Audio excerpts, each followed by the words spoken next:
Bismillahirrahmanirrahim. I am Dr. Azam Muhyiddin, member of the visiting faculty, Time Institute Multan for MPH classes. And today is the 11th lecture on health system analysis, health policy and planning. Today we will discuss the different aspects of health policy and planning and something about health budgeting and of course the differences of macro and micro policies. Initially, the previous lecture I told you about health policies, its impact, its objectives, what the policies is. And now we will, see its differences with the planning and health budgeting, etc.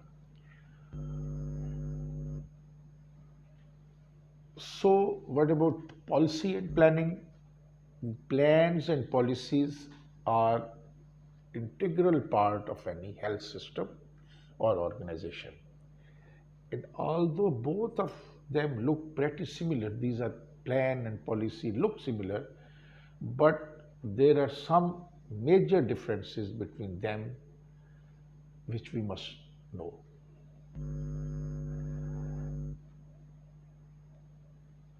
So the plans or a plan is a roadmap to achieve the goal.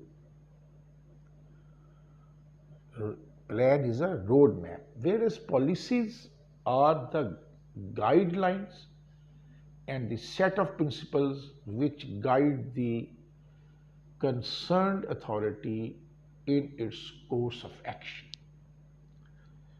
So now you see the difference. Then the planning is about making plans on how to achieve the objective. The plan is how to achieve the objective, and policy is the guideline to achieve the objective. Then plan is a course of action intended for future, whereas policy is a set of rules and regulations.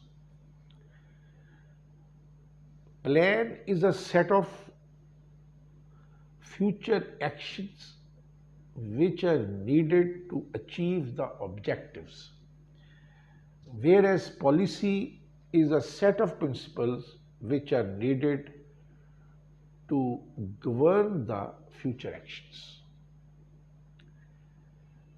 Then policy is made for both short term and long term objective, whereas policies are made considering the long term impact on the changing conditions and situations.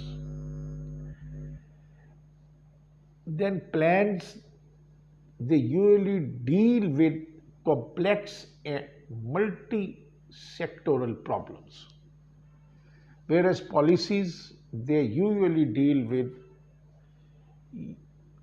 unisectoral problems and simple problems.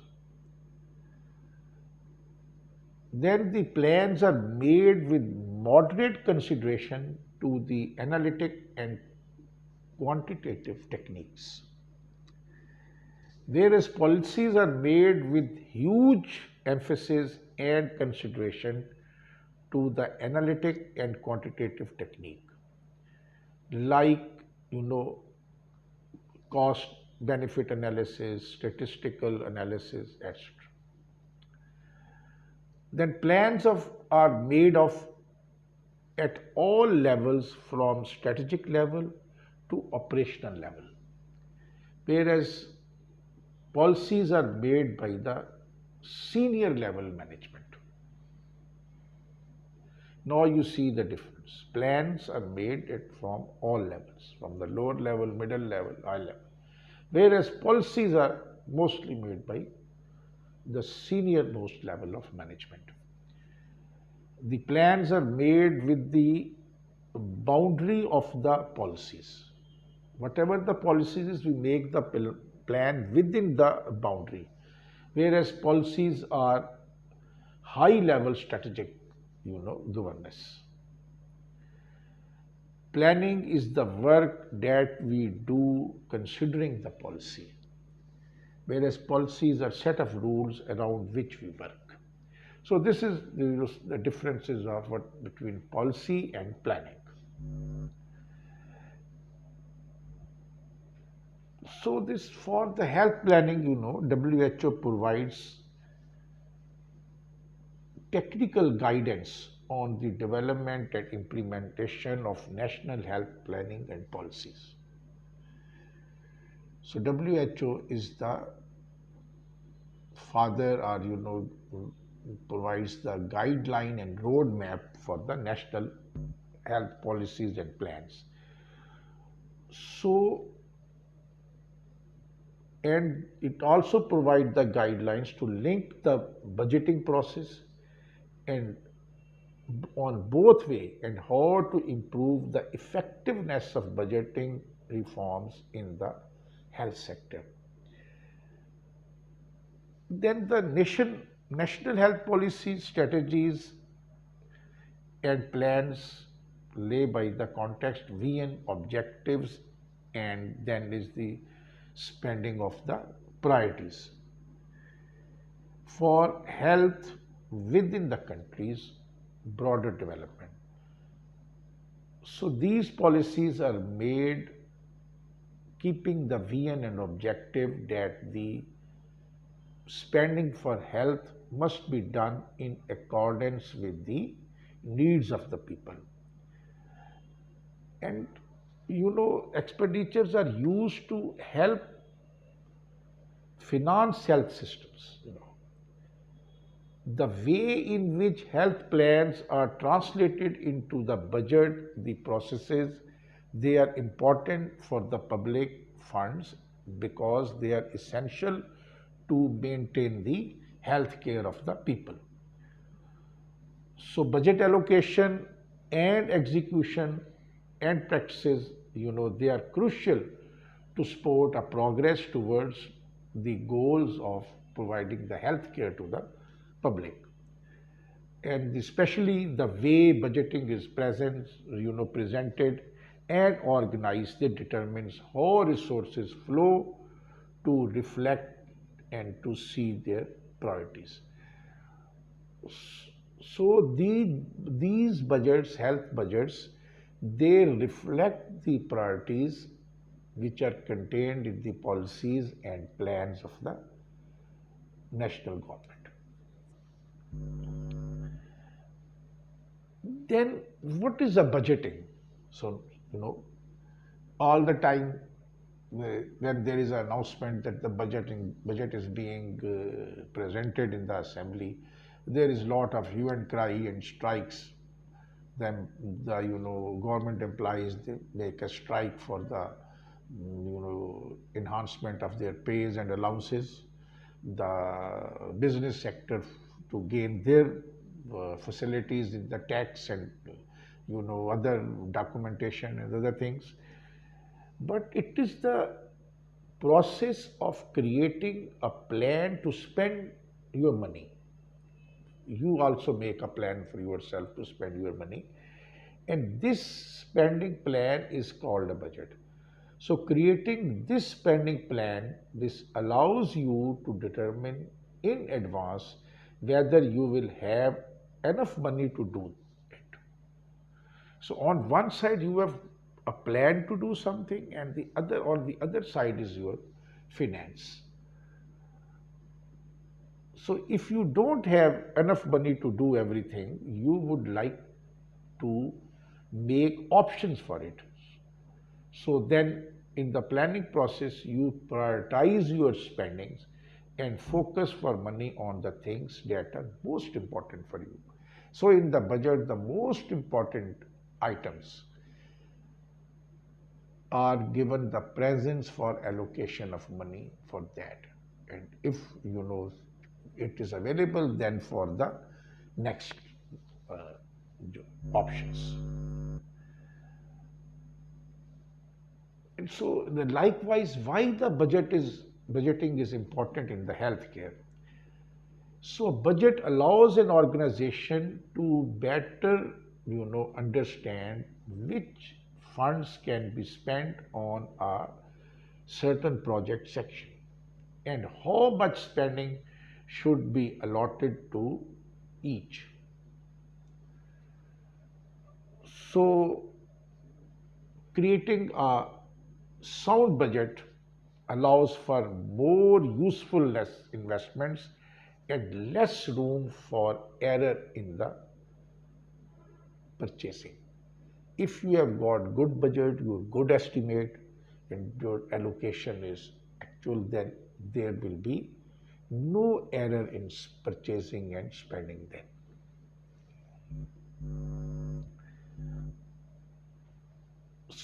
The four major budgets are in healthcare organizations. They are a statistic budget, an operating budget, a cash budget, and a capital budget. These are the four major budgets of a healthcare organization. So then there is also personal health budget. That is the amount of money to support your health and well-being needs. It's for yourself, which is planned and agreed between you for someone who represents you and your local NHS team.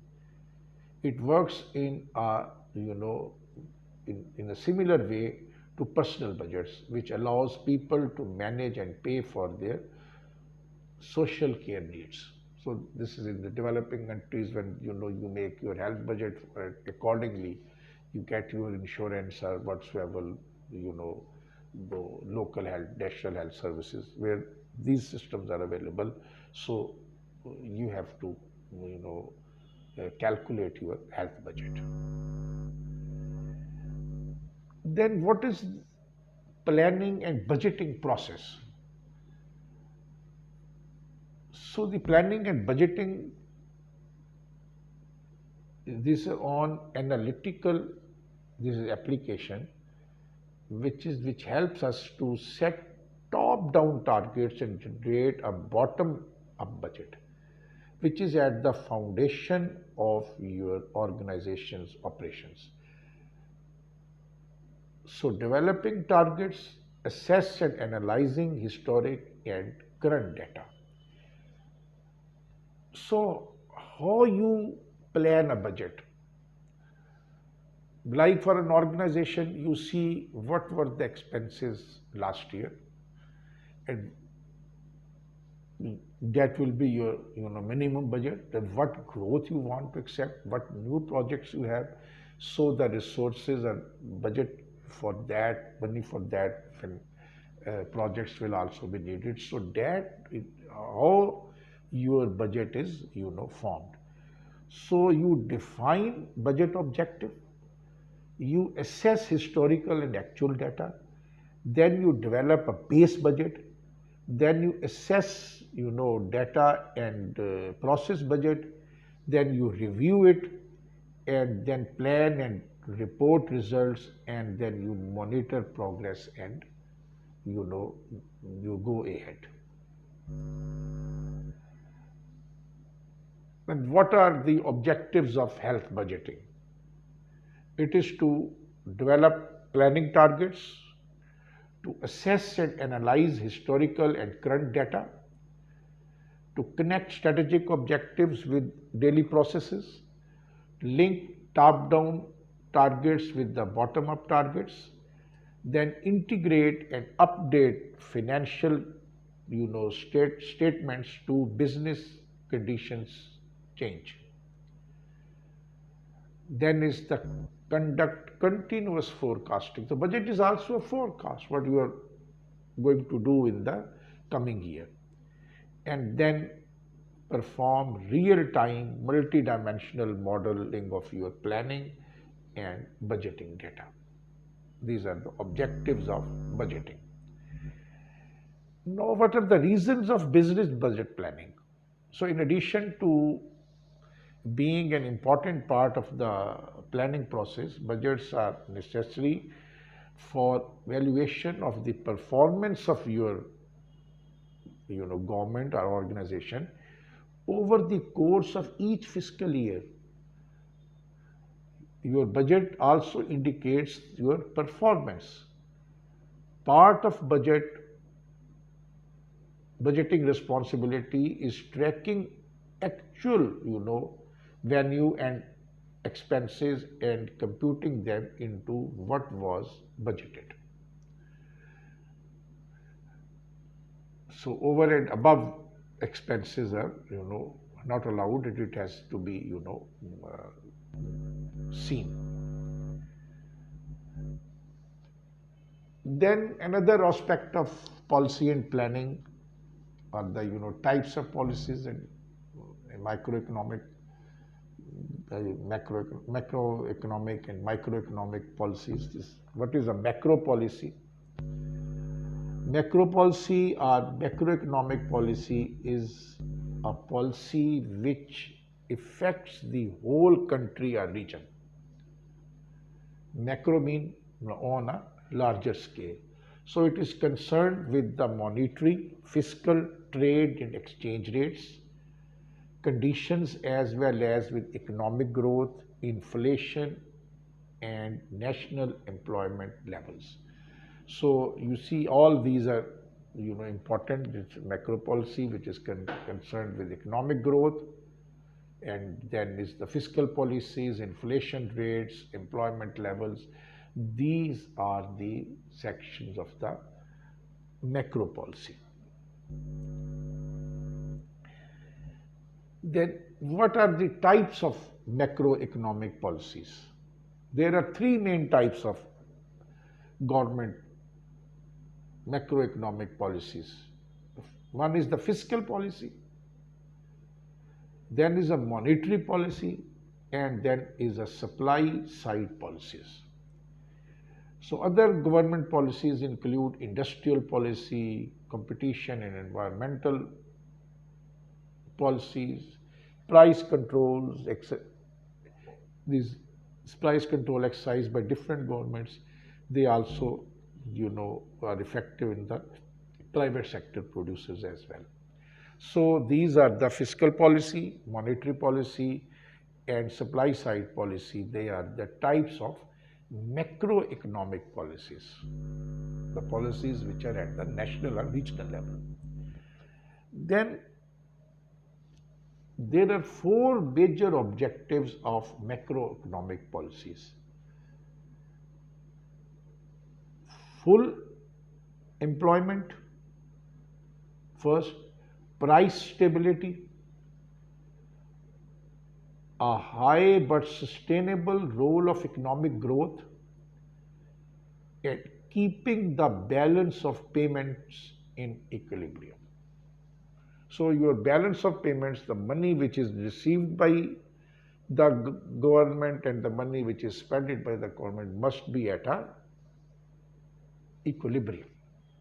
So if you will spend more and you will earn less, so that balance will be disturbed. Then what are the macroeconomic factors?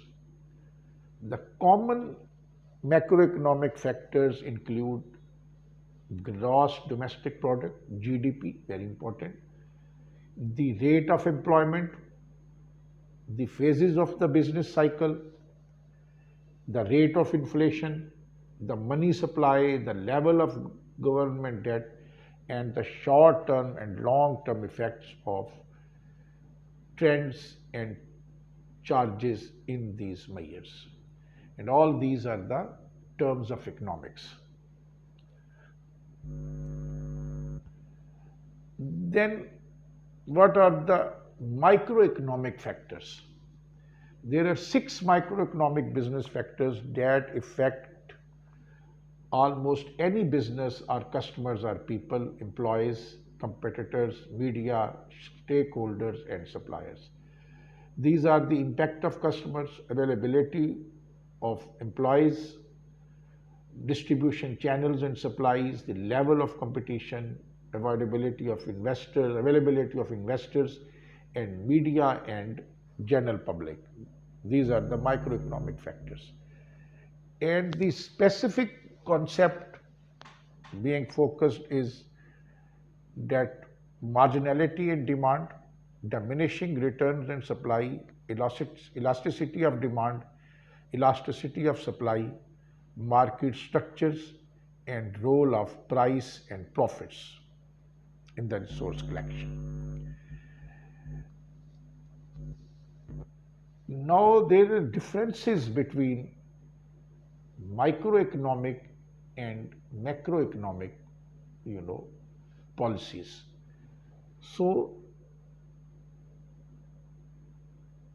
the there are differences in the meaning. The microeconomic studies is particularly market segments of the economy, the small economy. It is the policy of the individuals, small business enterprises, etc. Whereas macroeconomics, it studies the whole economy that covers several market segments of the whole country. The microeconomics, it deals with various issues like demand, supply, factor pricing, product pricing, economic welfare, production, consumptions, etc. Whereas macroeconomics, this deals with various issues like national income, distribution, employment, general price level, and money, etc. The application of microeconomics is the internal issues, whereas macroeconomics is environmental and external issues. The scope of microeconomics, it covers several issues like demand, supply, factor pricing, product pricing, etc. Whereas macroeconomic, it covers several issues like distributional, rational income, employment, money, general price level, etc. The significance of micro policies are the useful in regulating the prices of a product alongside the prices of factors of production, that is labor and entrepreneur capital, etc. within the economy. Whereas this perpetuates forms of macroeconomics in the broad price level, and solves the major issues of economy in deflation, inflation, rising price, unemployment, and poverty as a whole. And the limitations of microeconomics are based on impractical presumptions. That is, in microeconomics, it is presumed that there is full employment in the country, which is not at all possible. And in macroeconomics, it has been, scrutinized that misconception of composition incorporates, which sometimes fails to prove accurate, because it is, feasible that what is true for to aggregate is for the individuals too. Then microeconomic studies individuals and business decisions, while macroeconomics analyze the decision made by the, I already told you. And these macro policies take a top-down approach where it looks at the economy as a whole, trying to determine its course and nature. So this was all about micro policies, macro policies, the budgeting, and the policies and plans. Thank you very much.